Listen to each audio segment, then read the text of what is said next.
Okay.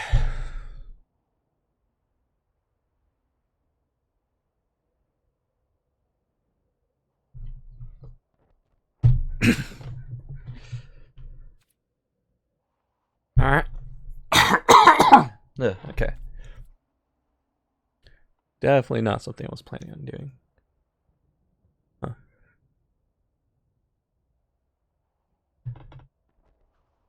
Trying something slightly different. Did not mean to press that button. Got 1,000 some. Gigawatt trouble. Yeah, sure. Claim that.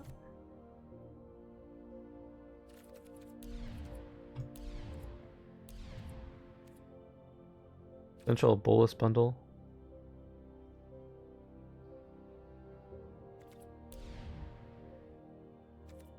Build bundles 300, 3,000.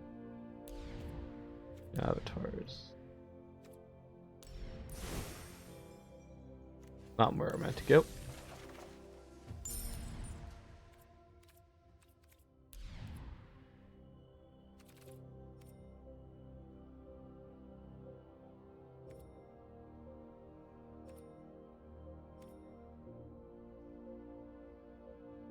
So for 6 of these,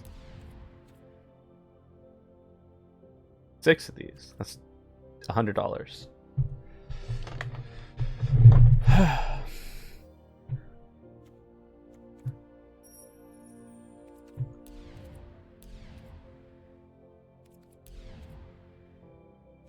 Okay. Yeah. No problem. So let's go over here. War of the Spark. White. No, it's not really need to do that. So War of the Spark, white.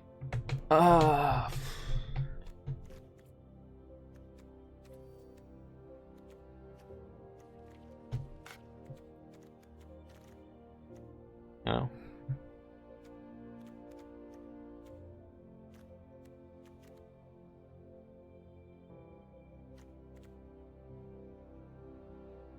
Gains come. Whenever you gain life, put 2 counters on this. Put loyalty on a Gideon Planeswalker. That's kind of unusual. The best thing about white is they generally hold the line. Defend your... they hold the line, making sure you don't lose. Blue's all about manipulation, where you do something and well, do something to get something, really. Easiest way to remember the black stuff is they are to get rid of your opponent's stuff.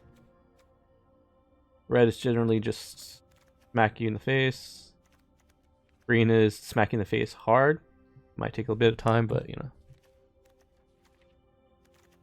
Yeah.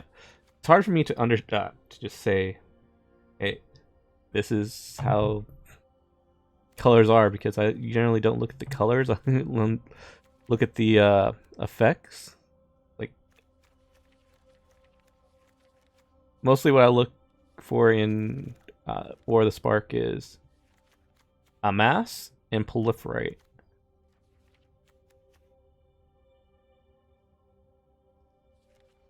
So mass is just like get one creature, or get it, just like keep building this really big creature. Whereas proliferate just adds counters to stuff. And things that with planeswalkers have counters, so they get more counters.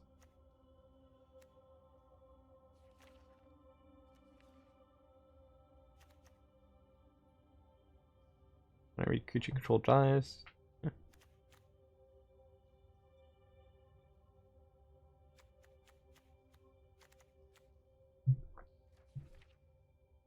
So what are your questions, really? Let's see here. You left. Pre-made decks. Gonna have so many. These are all the cards I have collected here. I did the $50 pre-order bundle. Came with this Liliana and like some other things. Like the colors matter when it comes to your resource. Otherwise, your your islands and yeah. In terms of like it's the hardest thing to just like describe because the color wheel exists in terms of like designing the cards, but they don't. If you get caught up in the color wheel, you stop thinking of what other what you can do with your cards. Like, oh, I can play this guy. This guy gets me a bunch of. If he gets bigger, if I gain life, he gets bigger. If you look at the, where is this? This is a deck about gaining life, which I built out of like just commons and uncommons at the time. He is not here because he generally doesn't matter if I'm doing a bunch of other things. Like one big creature can be defeated by a bunch of smaller creatures.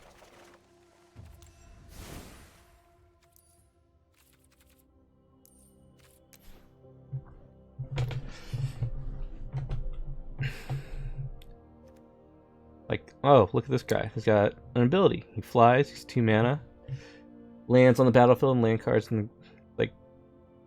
cards and graveyards can't be targeted spells or abilities your opponent control. Your opponents can't play land cards from the graveyard. Why does that matter? If we go to get rid of that and that.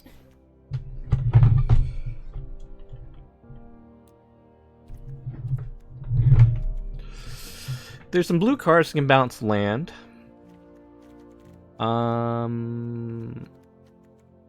Usually it's untapping land that blue does.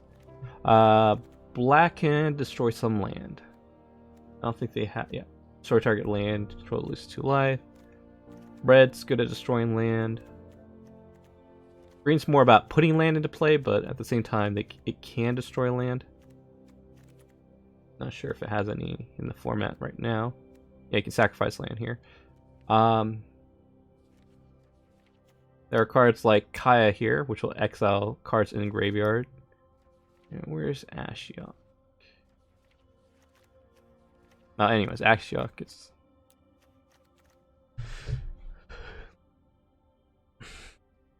yeah. Yeah, how to start playing Magic. Collect cards. That is like the basic idea of the thing that I think most people just don't realize. Is like just get cards and then worry about putting them in. I think that's really a strong point of Arena, because I would have probably never built most of these decks. Anti-control here was built for something completely different when I was thinking at the time. Yeah. So we went from anti-control. This, and this are just Planeswalker decks. Anti-control went to Never Dead, which is like mostly. This became a couple things. Like it really relies on like just throwing cards into the graveyard and then trading with your opponent, and eventually overwhelming them. Token life is just like put a bunch of tokens in play and then gain some life. I think I just created this because I was bored. I just read cards and, it's like, what do you do when you see new cards? Read them. At no point should you never be able to read a card.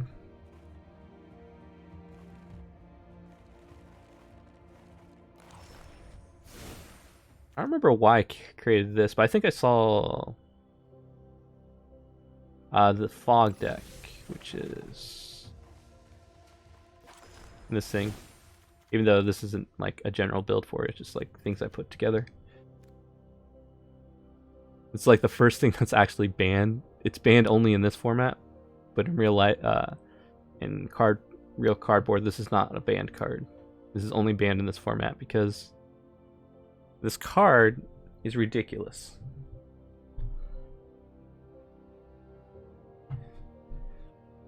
His amount, this card just ends up, hey, I take another turn, I take another turn, I take another turn, I take another turn, I take another turn, I take another turn, I take another turn. And that's not fun to play. And then we have some simple red decks here.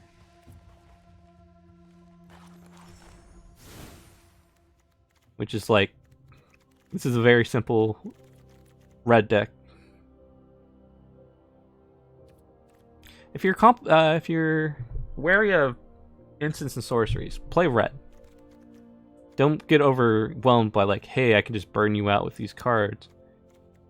Even though I have a bunch of burn cards in here, you have to play each one of those cards effectively in order to win.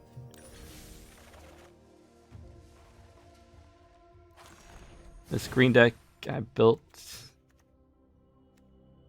This is the new one. New version of it.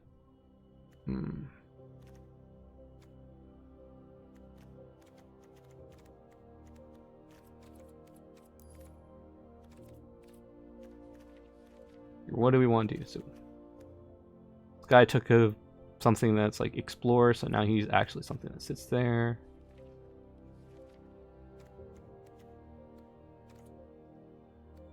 This Triumph I don't care too much about. Fallen Bright Druid.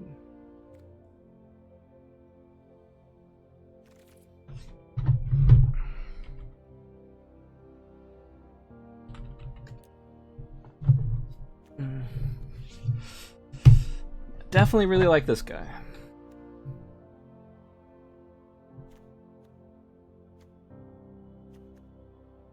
Just the battlefield proliferates. Naturally proliferates. 4 mana to proliferate. I don't think I really want to play with that. Devastation's really strong.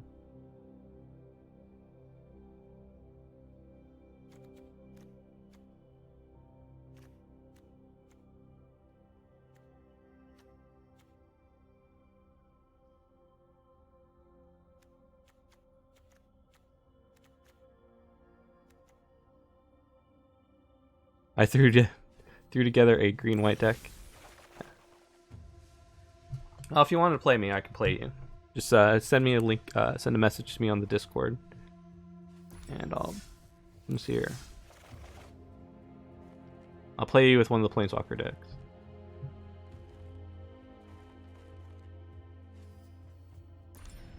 Or if that meant you're actually gonna play, if you threw something together and. Here, yeah. Again, don't get caught up in what, white's all about, gaining life, small creatures, this. Blue's also about, blue can do some small creature stuff. Red does small creature stuff. Green does small creature stuff. Black does small creature stuff. All about, how one card interacts with the next card, interacts with the next card.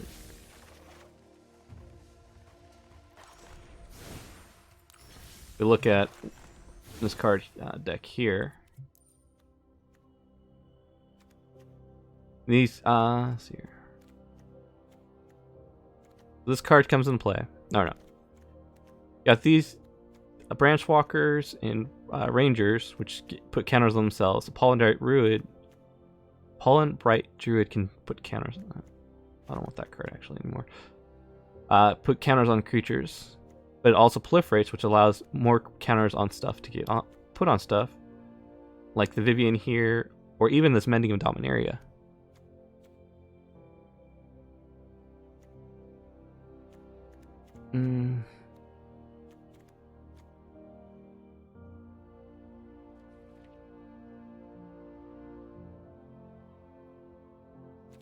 Alright.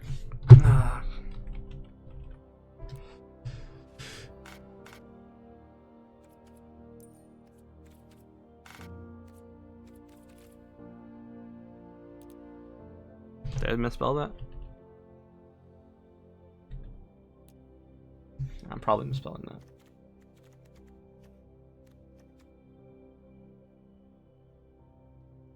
No.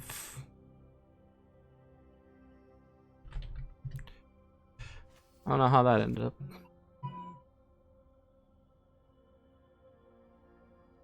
up. Copy. Counters are things that are placed on creatures, or permanents, or players. They are non. They are representations of certain things. They are not particular.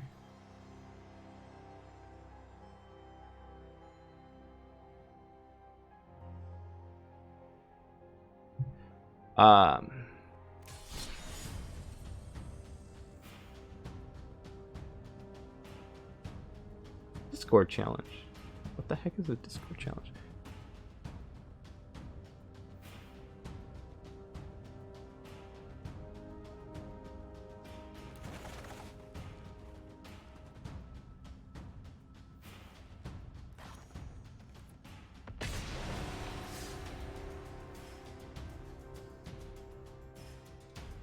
Invite player to play arena. Okay.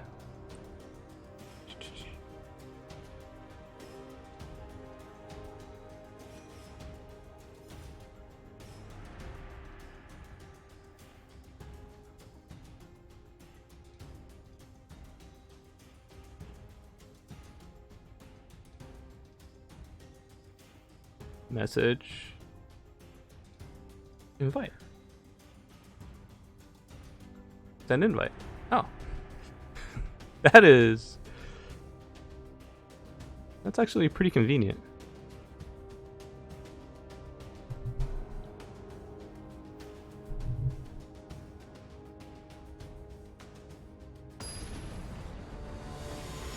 There you go. Yeah, tokens are representations of non-existent cards.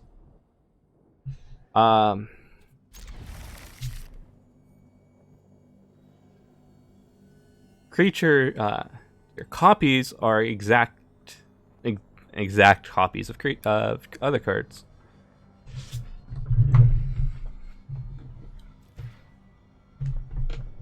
There are a little bit more variance into that.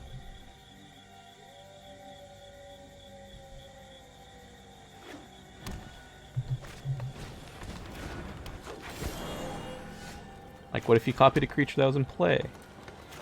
I mean, copied a spell that was on the stack. You get that exact copy, but anything that's part of that card becomes copied as well. So if like you chose play a card and had a choice like, hey, return a creature or a planeswalker from your graveyard, and you yourself have both, but your opponent doesn't, but your opponent only chose one part of it.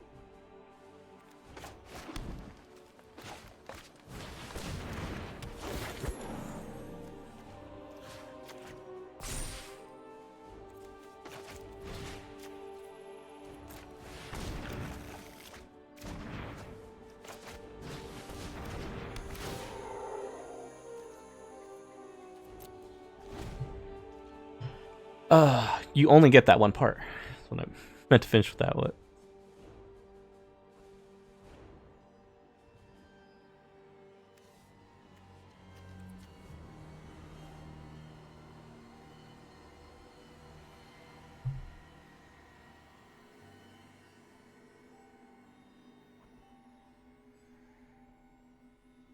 Sorry if you're slow. I'm gonna try to read all your cards.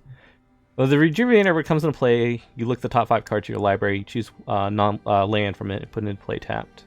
The Gazer allows me to put Gazer allows me to put one land from my hand into play onto the battlefield. And the Polendrite Druid is, when it comes into play, I can put a counter on a creature or proliferate.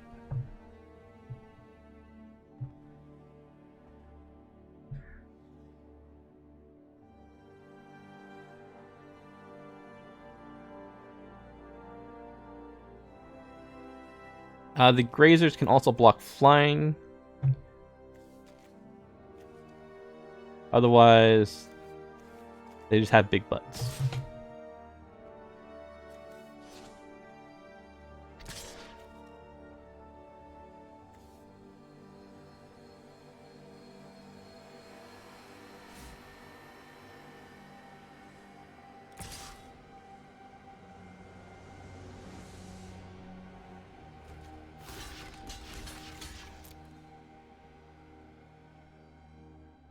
Two creatures blocking one single creature is returned as a double block, even though you can do more than that. So you can have like any number of creatures on my side can block one of your creatures.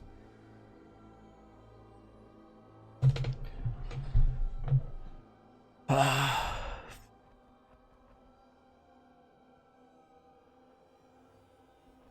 rules on blocking and combat have changed somewhat since I've started playing. Combat damage used to be a respondable step instead of an instant step, which no player has. Combat step has no point where any player has priority.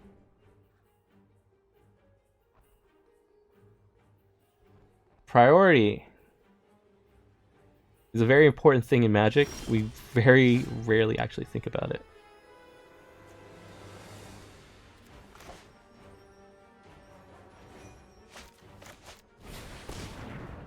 Very few people actually mention priority when they talk about how Magic cards work. It's not because they don't care, it's because they don't realize that what it actually implies. Priority is basically a person's ability to respond.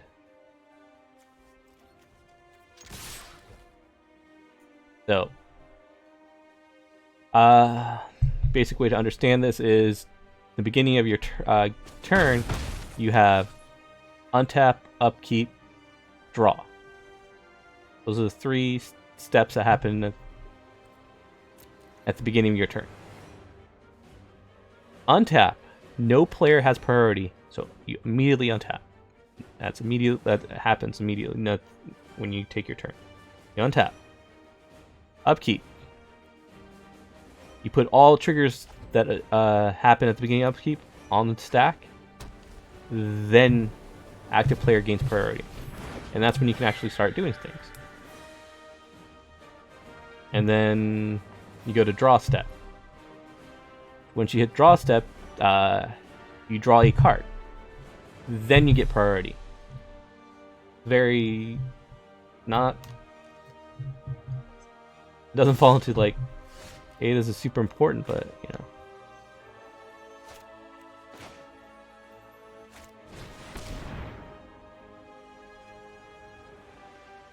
I'm playing a new creature here.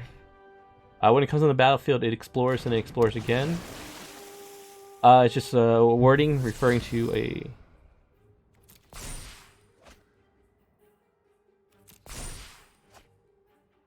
every time I reveal a non-land card, it gets a counter. Every land card I reveal, it gets immediately put to my hand. Any non-land card I reveal, this way, I can discard. Or I can put from the top of my deck into the graveyard.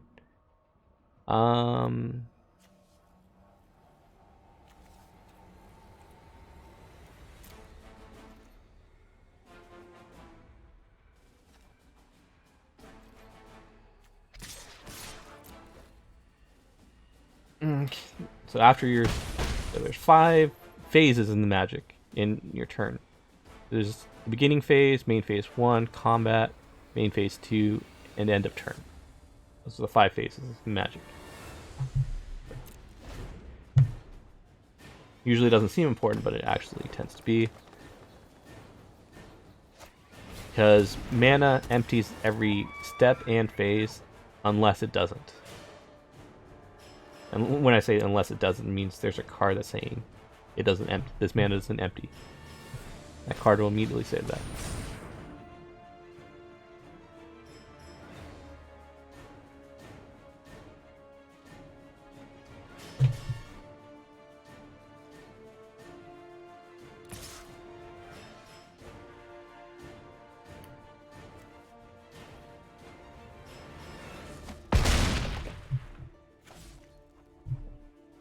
Move that over there. Use that. Okay.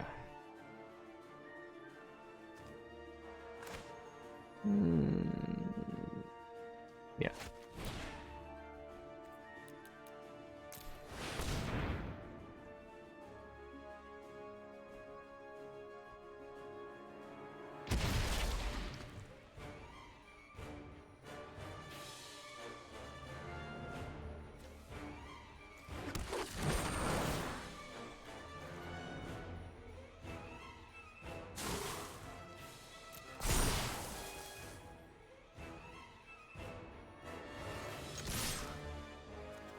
Yeah, there's no reason to keep that guy in reserve.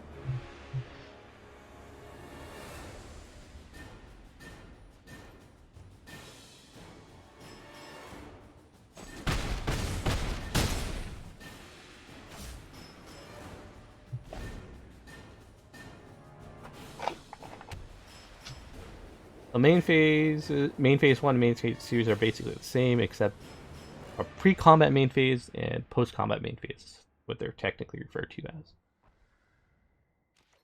They're basically the same. Combat has 5 steps.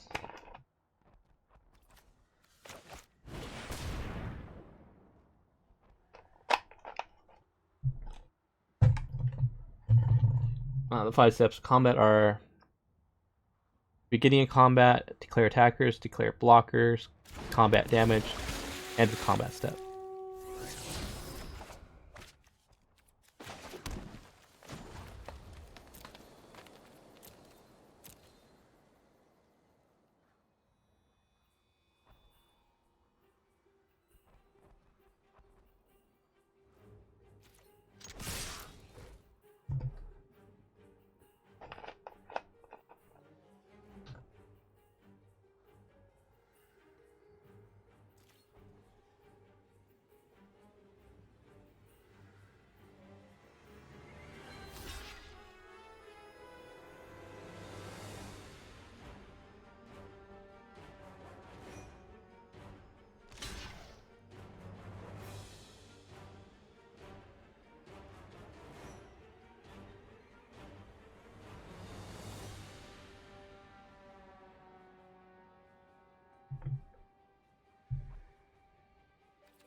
No.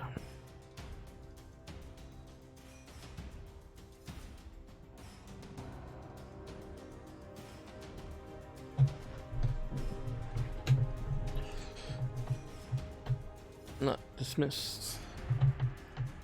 Not what I want.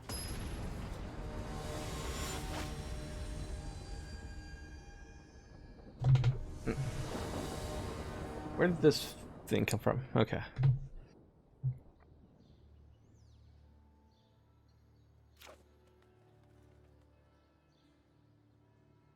Luminous Bonds. Yeah, Luminous Bonds is an enchantment. You have to play the enchantment during your main phase on a creature. It can be your own creature or your opponent's creature.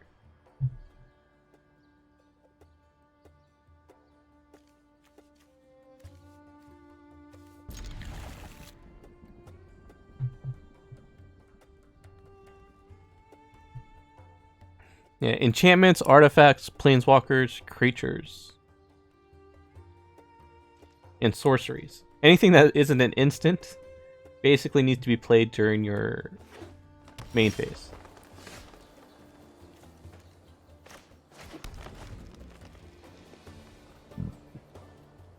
Flash, cards with flash on them do not need to be played during your main phase. that means that card can be played as an instant.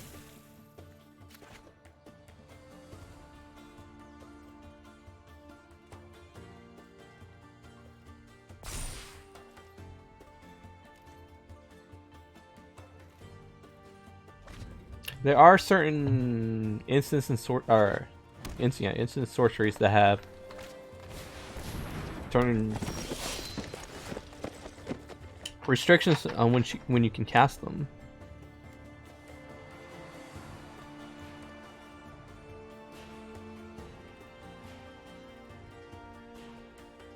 Oh, that's cool. I'm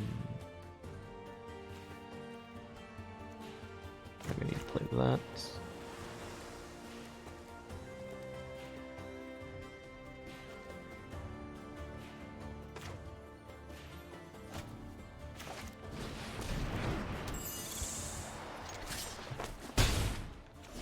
I don't know how this deck plays. It's just the Jace Planeswalker deck. That's available for purchase at a local game store or something like that.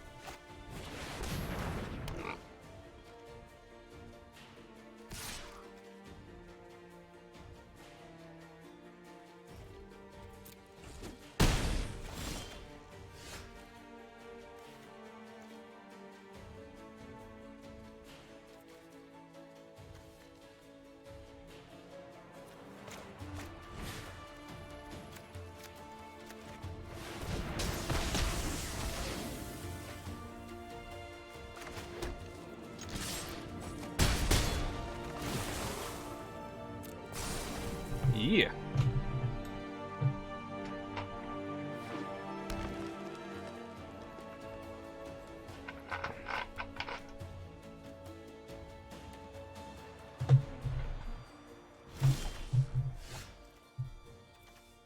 Now my creatures are flying, which means unless your creature has flying, you can't block.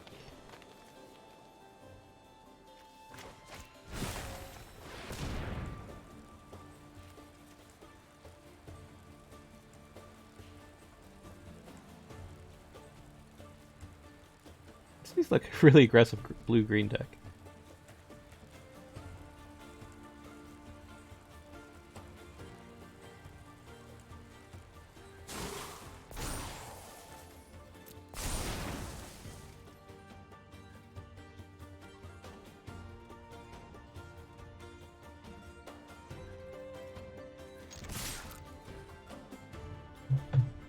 Now, I don't find the precons to be too bad in terms of, hey, this is a way to focus on something.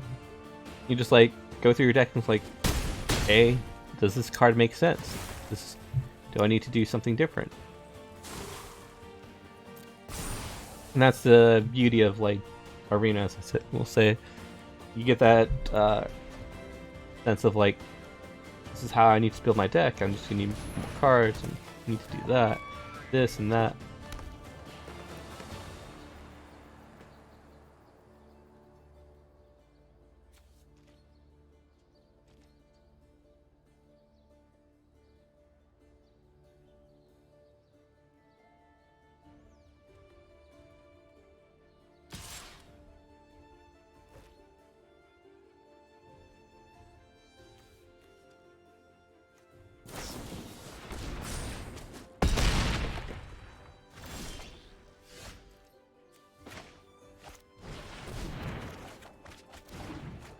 Hey, I got my Jace Planeswalker. Doesn't matter in this instance.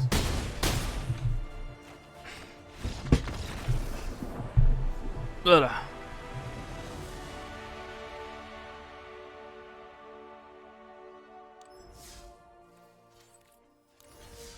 All right, so that's enough of that. But let's look at something here.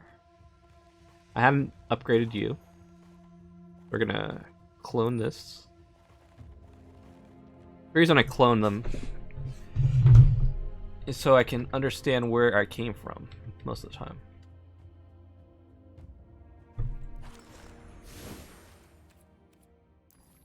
We're going to look at War of the Spark cards that I've collected. And then we're gonna look at anything that has token in them. Wall defenders, vigilance tokens, amass 1, create a zombie token. That token.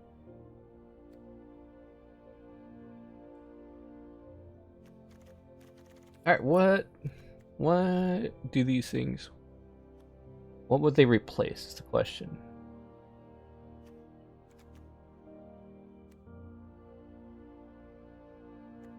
I think I am looking for something to replace a Johnny here, though. You're kind of cool, but you're not usually necessary.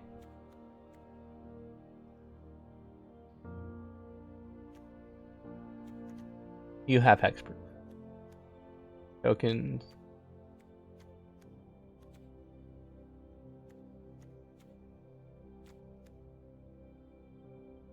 One or more colors. No. So, comes into play. Put a counter on each other creatures. Numbers on the left. I mean numbers on the right here?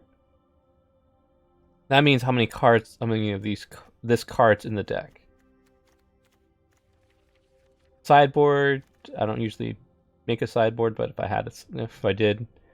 Sideboards are important for games 2 and 3 in a best of, or in the first two wins is actually.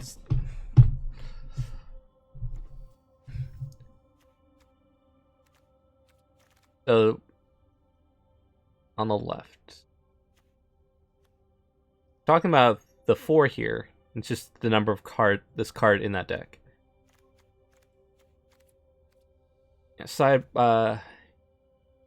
Sanctioned games are the first, most sanctioned games are the first 2 wins. It's very easy to just say best 2 out of 3 games. Except in the case where you scratch a game, which both players either lose or win at the same time, resulting in, or draw at the same time, are forced into a draw situation. In which case you have to scratch that game, go to the next game. So you could play 4 or 5 games and only have one victor. Only have one game actually won.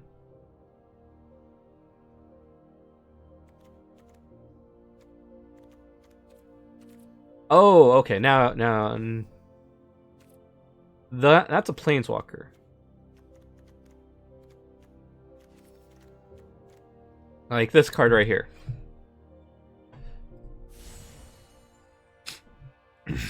Teo is a planeswalker. Comes into play. There's a permanent. When he enters the battlefield, it starts with 5 loyalty counters. Once per turn, as a sorcery, you can use his loyalty ability, which is -2, produce a white wall creature with defender. This would remove 2 loyalty counters from his current 5, reducing it to 3. You can attack planeswalkers with creatures. Every damage a creature does to a planeswalker affects their loyalty.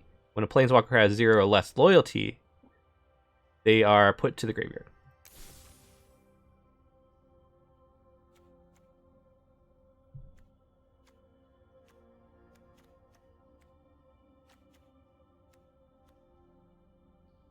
Yeah, it's Light Shield.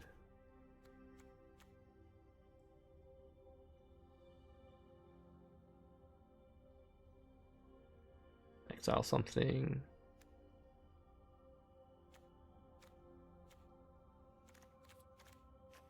That's okay. And tap all creatures you control.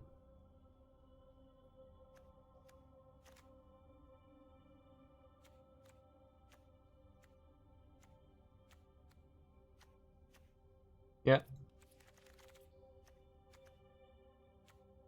Exile multiple color cards. Exile creature. Tap. Search your library for 2 planeswalker cards.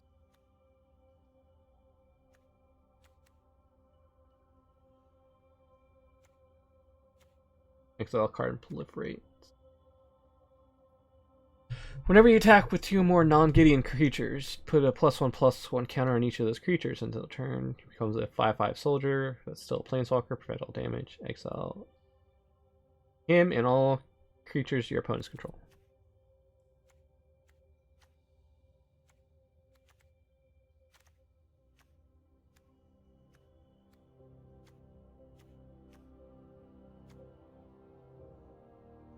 The number of planeswalkers.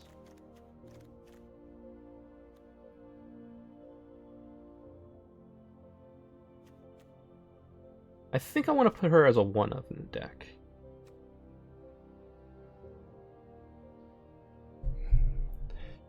Because with my tokens, this becomes ridiculous, really.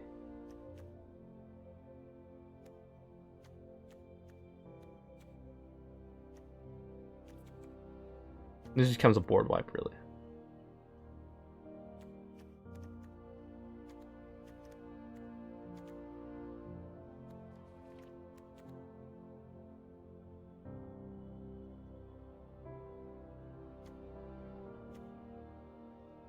Exile target creature. 6 mana.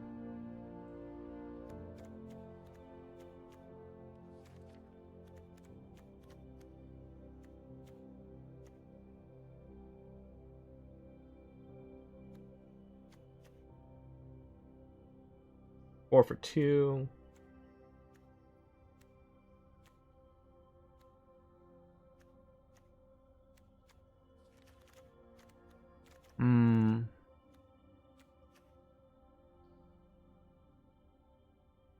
Oh, I should put at least a couple of these guys into the deck.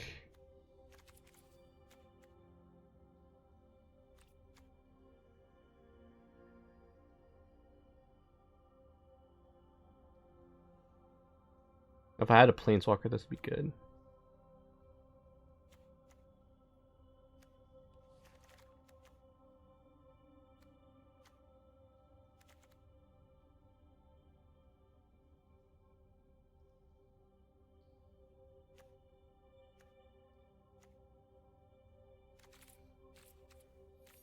Oh, that's not what I want to do. This is what I want to do. I want to press that button. Just select that.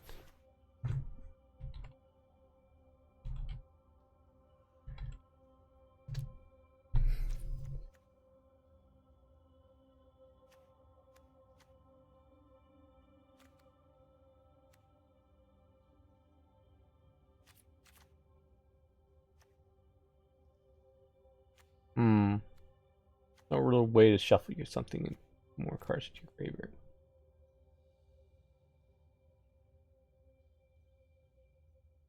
We put this 2 of these guys in and a Massacre Girl. Okay. But yeah, that's basically how you just continue to build up on a deck. Like, hey, this is my deck. Find this card isn't working, remove that card, put another card in, keep playing. If you keep doing that, eventually you'll find the way you want your deck to work.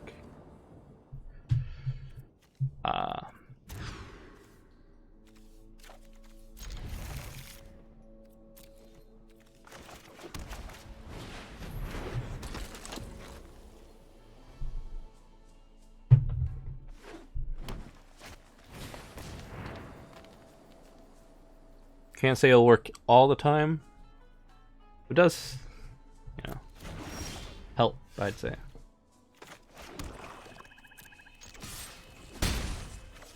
Like, this deck doesn't have its land base proper. Like, every so often I'll improve the land base, and I completely forgot about looking at the land.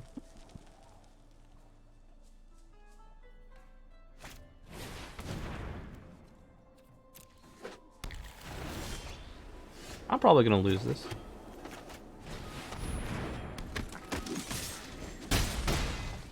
Can't do anything about a Carnage Tyrant for the most part.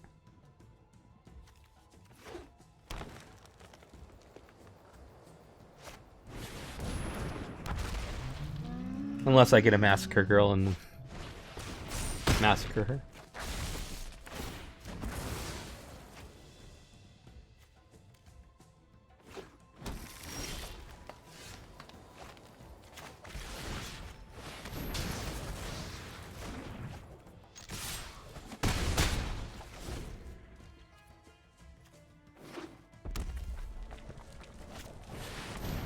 We're stuck at 3 mana.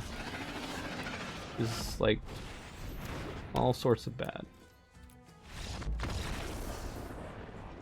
You can have that because I'm not looking to actually win. I was more or less just looking to test. And then we'll go back to the deck. Look at the deck. Look at land.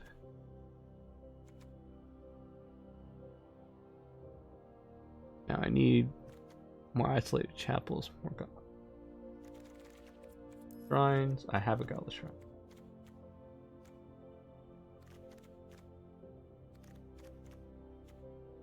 Take out a plains, put it in a godless shrine. There it is. Need more isolated chapels. Well,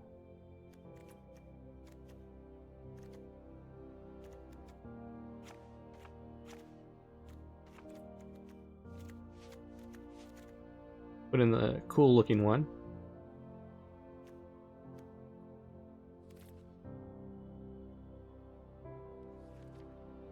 There's anything from here that I want.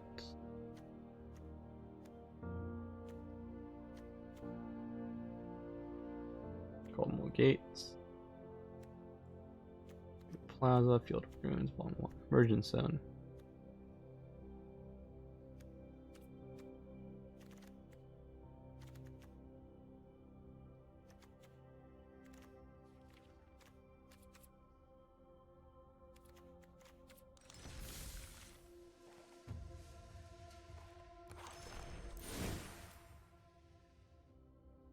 What's it say at the end there?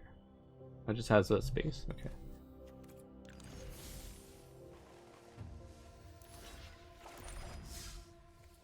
I'll play this game deck again. Yeah.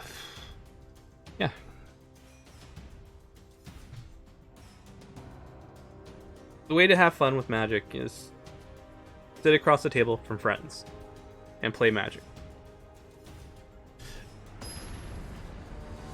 That is probably the most basic thing to say about it, but you know. You're going to want to find a deck that works for you and a deck of cards that work for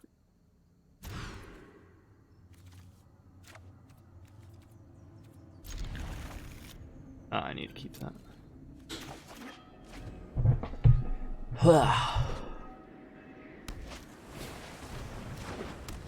Now he's probably playing that deck. And when I say that deck, I mean the blue aggro control deck.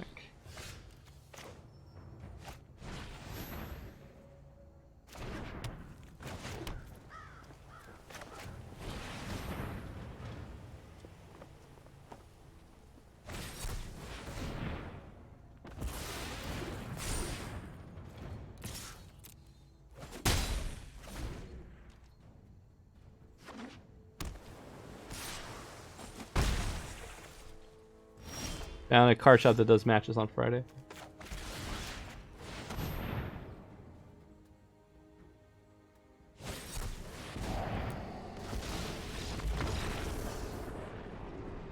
Yeah, just keep playing. Find cards that you like to play with. Find someone who will tell you how cards work. Every so often. Because every so often, even I will look up something. I think, what was it? The best moment I had, one of the best moments I had playing Magic was when I was playing against a level 5 judge at the time, and he had to look at something in the rules for how something worked. Like, yes, he did that.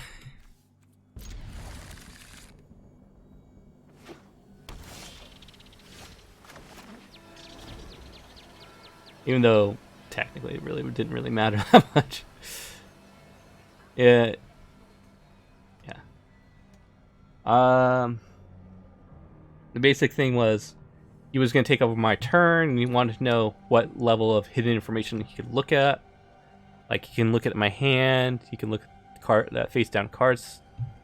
but he could not look at a card that's face down, exiled from the group. Like, yeah, he cannot look at something that was exiled face down.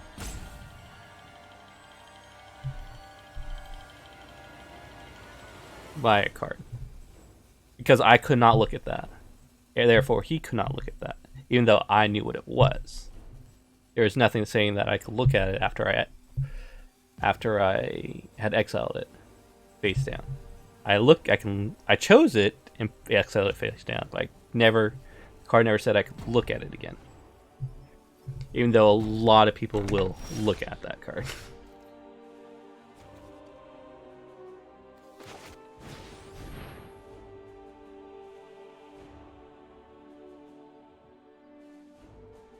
Yeah, I don't mind answering questions about Magic. Which reminds me, I was sent a piece of. I was sent something from my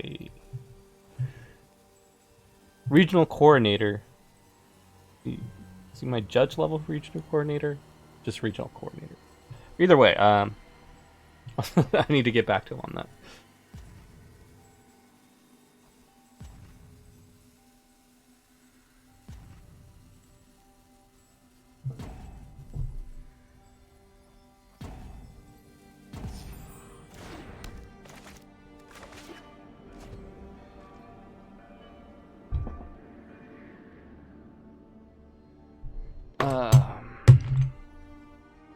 Packages coming. Thank you, Amazon.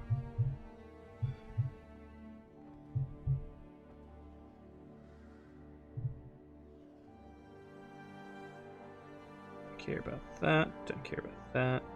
Green Lab.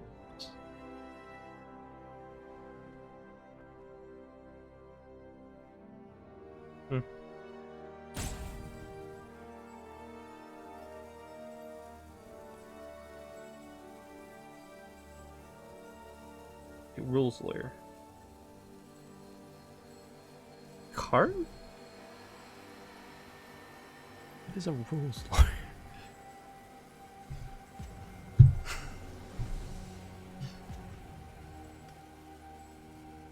Rules lawyers for all.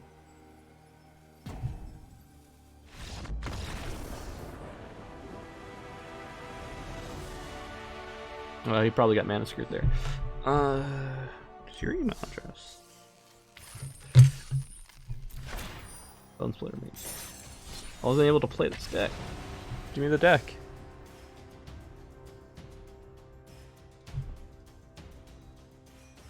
What is your email address? What email address did he send this to?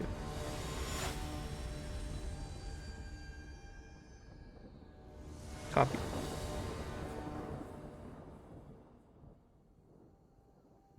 No. I have no idea what this is. Keep.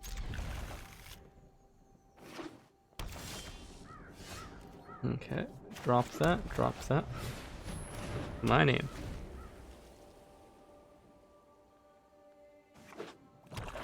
Not. Why did you autocorrect my name?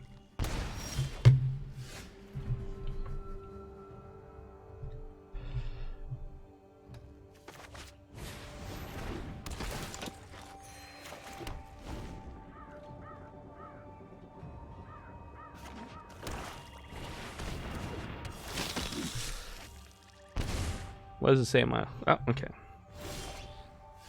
Does not have a middle name. Okay.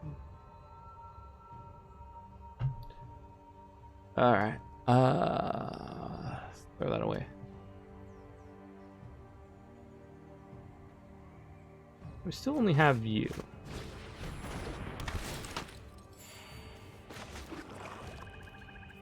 That's probably not how I wanted to play that. What I probably wanted to play was this Field of Ruin, destroy his Cider Barons.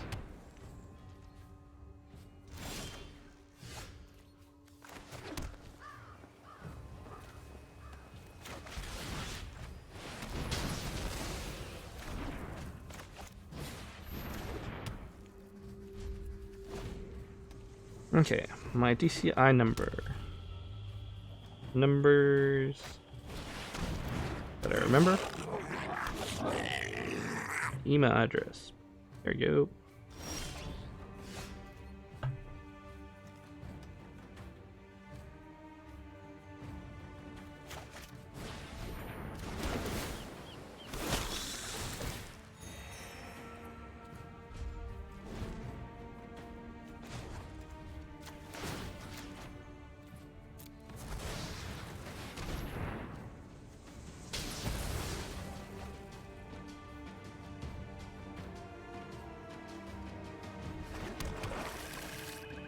Okay.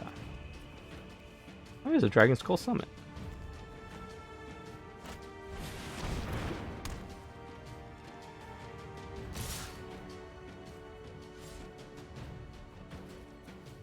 You block you block you, and you block you.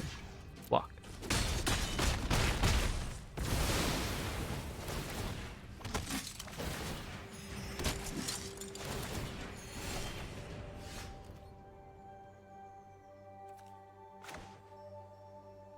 You're a dead little guy. No attacks. Alright. What is your address? The UPS.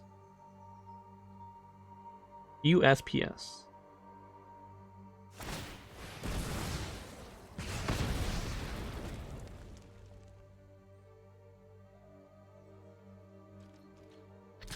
Northeast or northwest?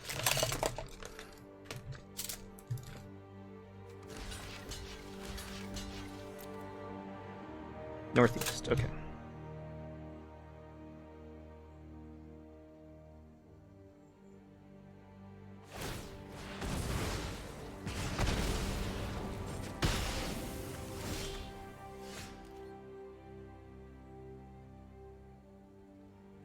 Okay.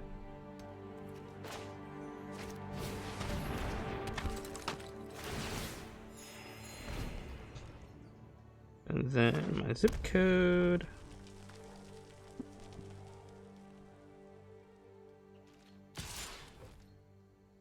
Alright. No idea what a rules lawyer is.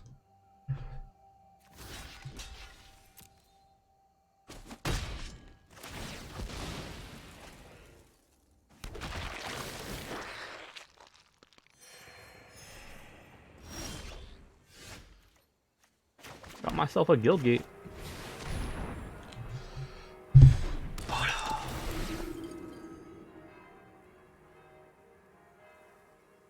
Still gonna gain those life, dude.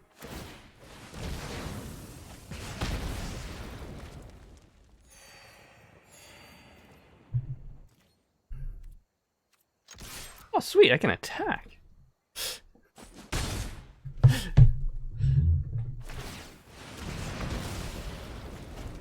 I don't think he actually understood how to use the.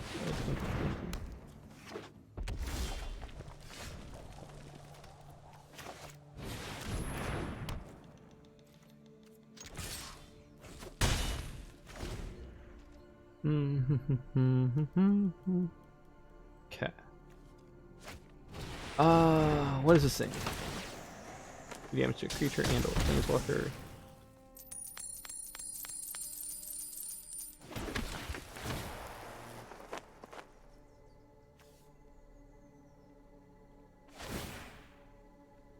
Man, that was ridiculous.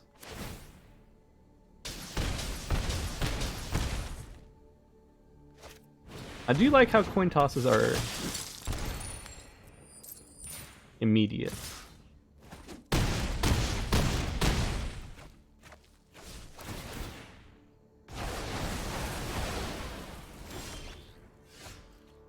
I got another land.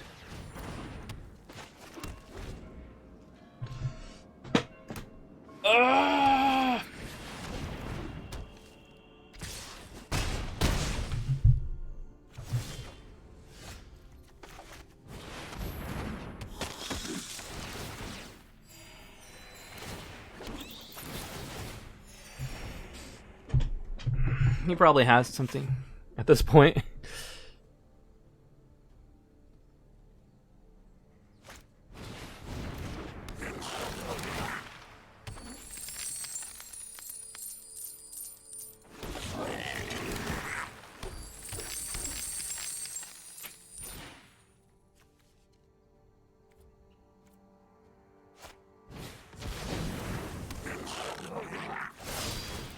Yeah, you can have this game.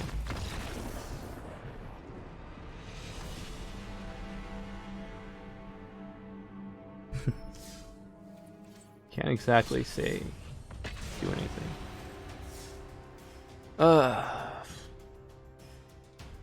Yeah.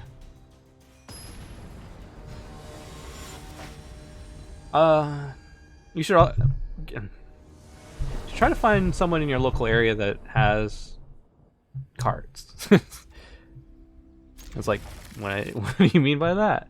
It's a lot of Magic players have a lot of cards they do not want, and that's a good way to build up your starting collection.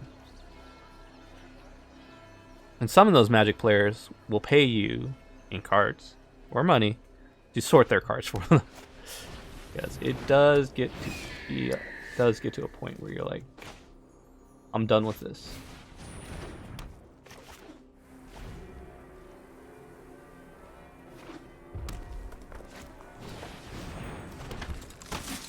I always play in a more basic deck. Wow.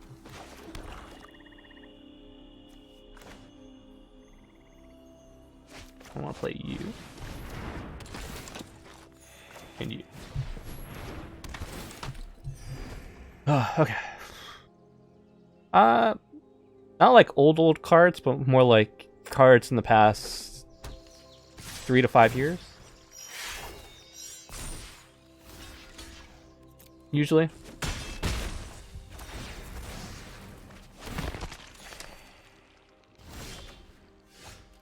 There's a Gilkey.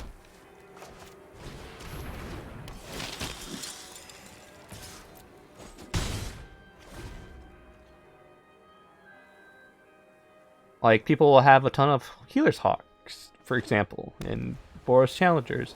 They don't really care about these cards, and they're just going to pile them into a box. But they're going to care about a Temple Garden. And they're going to have, a bunch of these other basic lands as well.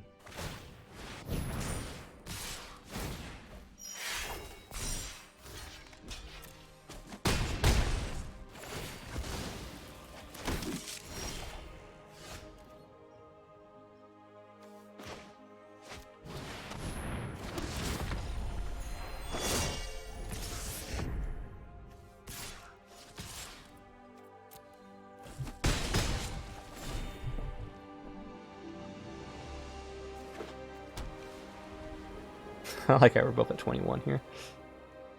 Yeah. I think that's basically how my collection started out. Now, I'd go to... There wasn't any local shop for me for a while. But my friends played Magic. They gave me cards. Picked up cards at, like, Walmart.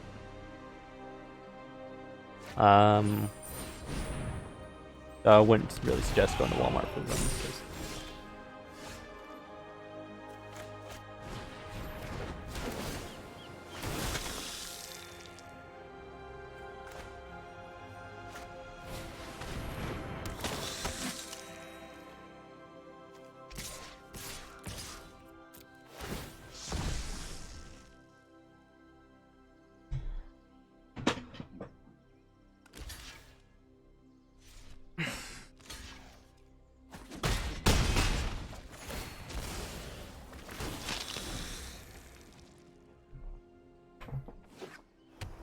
and then I'd sort cards for people, and they give me... I'm like, hey, you got some extra cards of these, can I have them?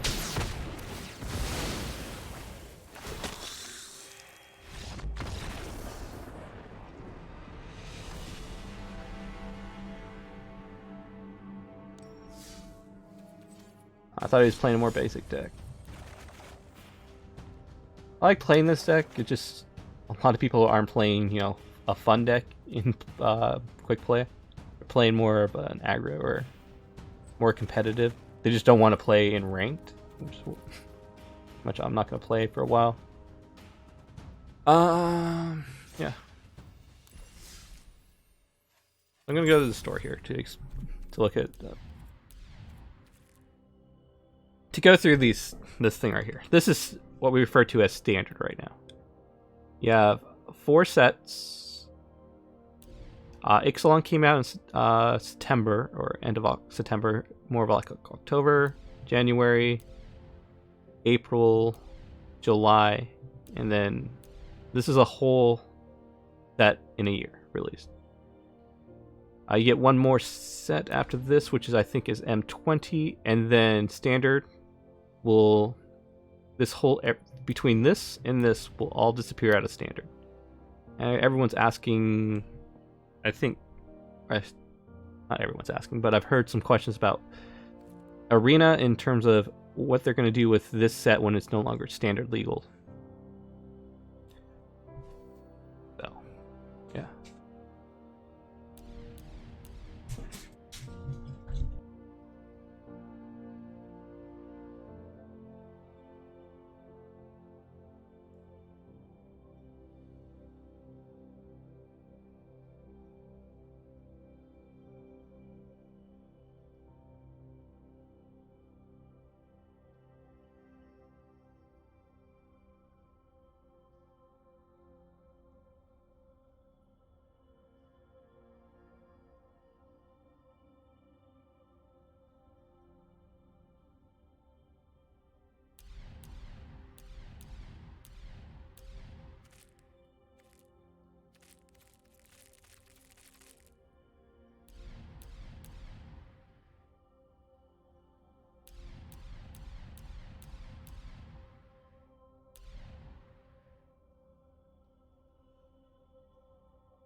Oh yeah, I did mute my mic when I got a delivery.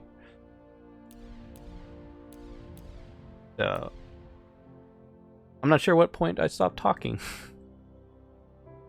The War of the Spark. All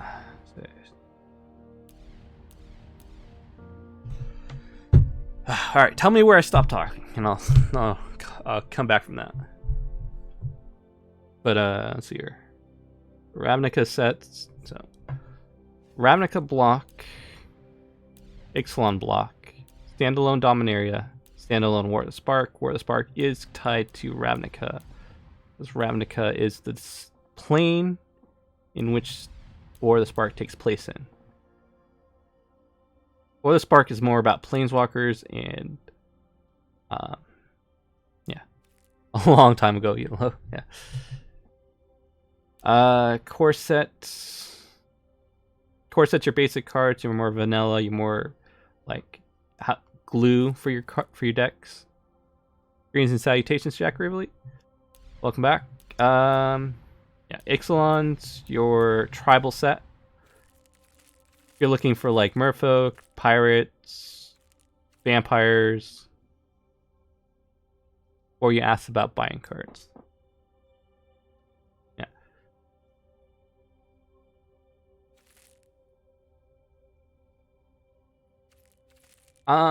Yeah, buying these cards, yeah. In for Arena, I wouldn't mind too much because they're not going to take it away, I would say, or they would refund you or do something. Because no one likes buying something and then a digital object and then being told they no longer have that digital object. Like, this used to be... Let's see here. I used to have 2 Nexus of Fate. They're grayed out right now because I have no Nexus of Fate. They took away all my Nexus of Fate and gave me 2 Mythics. So the value of this was translated into this. If that happened in real life, I'd be really mad. But this is a digital thing. I can still go and get those cards. I can't play them, but since they were unplayable in this format, that's why people got Mythics back. So I got an equivalent to my loss. I wasn't too feeling bad about that. But in terms of real life cards, I wouldn't buy any of these. In terms of like packs, I'd consider buying more Ravnica, or more Guilds Ravnica, more Ravnica Allegiance. Even though I've opened like 2 cases of this, which is about 1,000 cards, I want to say. 1,000 packs. I haven't opened that much of a Allegiance. As a judge for Magic, a level 1 judge, I got boxes of Guilds Ravnica. And oddly enough, very oddly enough, all those boxes were the same. They came, like, the batch I got from a new case. They weren't, pre-sorted or anything. They were sealed boxes. The guy opened up the case. Pop, here's 2 boxes. Pop, here's 2 boxes. Pop, here's 2 boxes. All those boxes were the same. All those boxes are the same. There was not that much variance between those boxes. So any expensive or good cards I didn't get. I got like 1 of each of the land in each of the boxes. I got the same 3 or 4. Yeah, same 3 Mythics in each box out of a potential of 5. It's more like a potential of 4 in each of those boxes. I was looking at all my rares and they're like, I got one more of that card than that card, and I got one less of that card than that card. That variance kind of like, I don't like Guild of Ravnica. But, you know, those are the odds when you don't open. Okay. Right now, I'd probably be opening War of the Spark. It is new. I think retailers are getting them back in stock. There was a depletion of this in the past couple weeks, as it originally came out, and everyone bought it all, and then there was nothing for anyone else the next week. It's been out, so it came out on the 3rd. It was out for a week, and it just came back in for the second week. I've seen enough. I've seen plenty of stores were like, we're out of this. Can you get us more, please? So, yeah. Real life cards. If you're playing constructed tournaments, anything with these symbols on them, you can play. Most of the cards with these symbols on them can be taken out from a pack. There are a few cards not in those packs.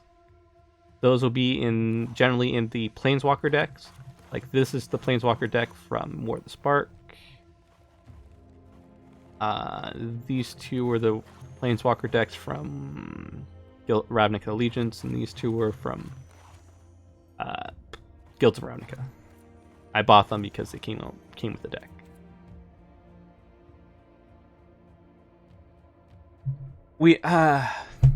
I don't know. I don't know if they're just going to keep them in the set and then do something with them later. But if they take them out of Arena, I would expect a refund of some sort.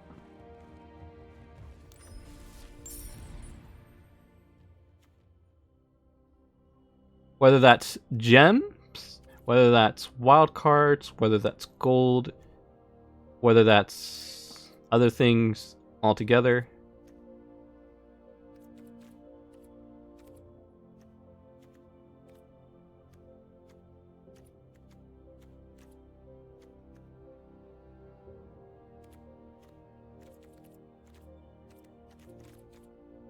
Did we include it? Oh, God. 4 days of... That's 3 days if you wanted to push it, but myself, I'd say that's 4 days.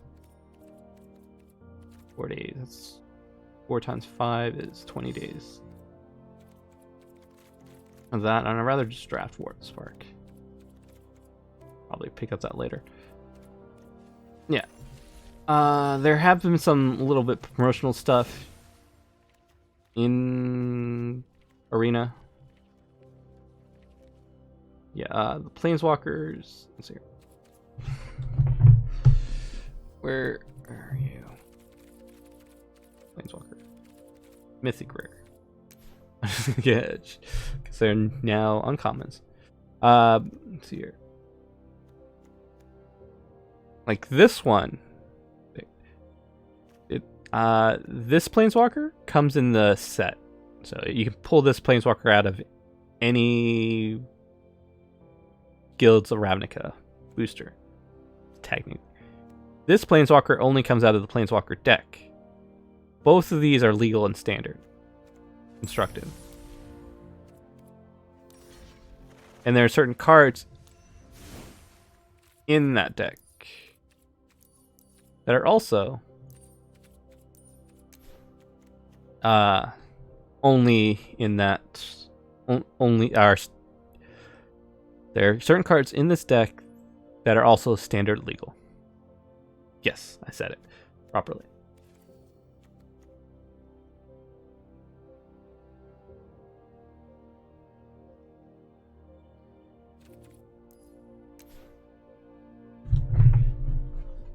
I think I've acquired all these Planeswalkers playing. I think this. I think my first draft of War of the Spark, I ended up taking a Nicol Like, oh, Nicol just take Nicol. It's a mythic. Yeah.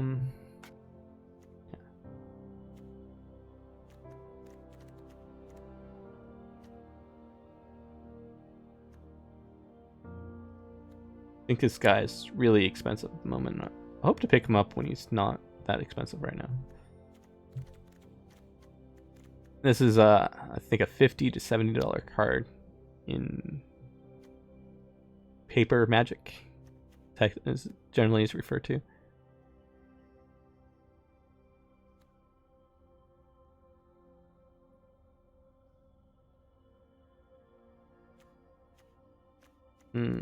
Yeah.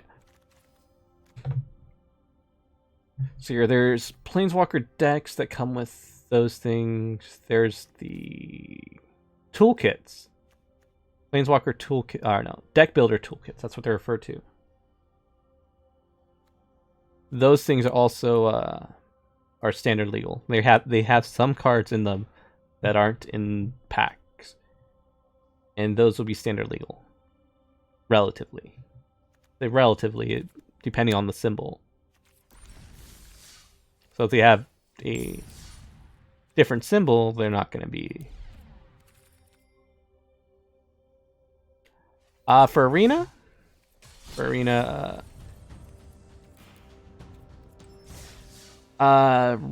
ranked ones cost either gems or gold, and traditional, I want to say only. Not traditional constructed. Traditional are only gems.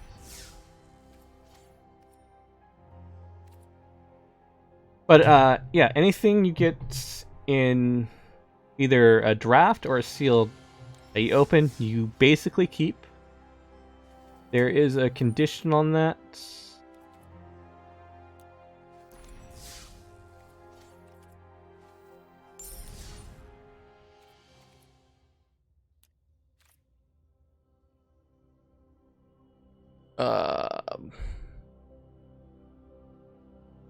Where is it?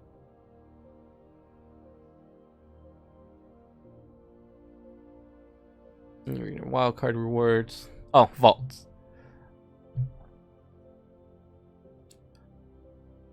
When you reach 100 or 900 points on the vault progress, which if at the end of my last draft I did, you get it. You don't see it, though you probably should. I would love to know about that. You get a mythic, 2 rares, 3 wild. But this game does have duplicate protection.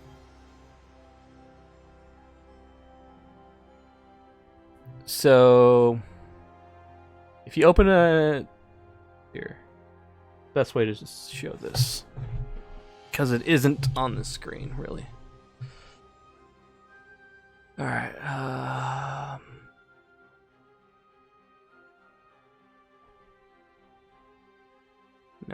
No. Okay. I need to.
these things down here, I think, like this thing, if you get a card, they'll just get replaced.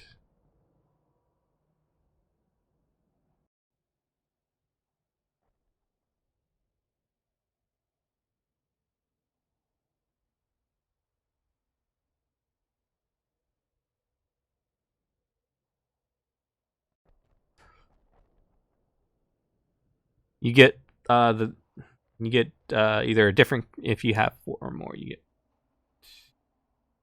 different. You get so yeah. In general, you get you won't lose the rare slot when you open packs in this game. Yeah. That. Which is a lot different than real Magic, in which case you definitely end up with like tons and tons of stuff. Like anything that you open, you either get gems if they're mythic or rares, if you have too many of them. Otherwise, if you have too many of them, they go to the vault, and then you get to crack the vault and get a little bit present.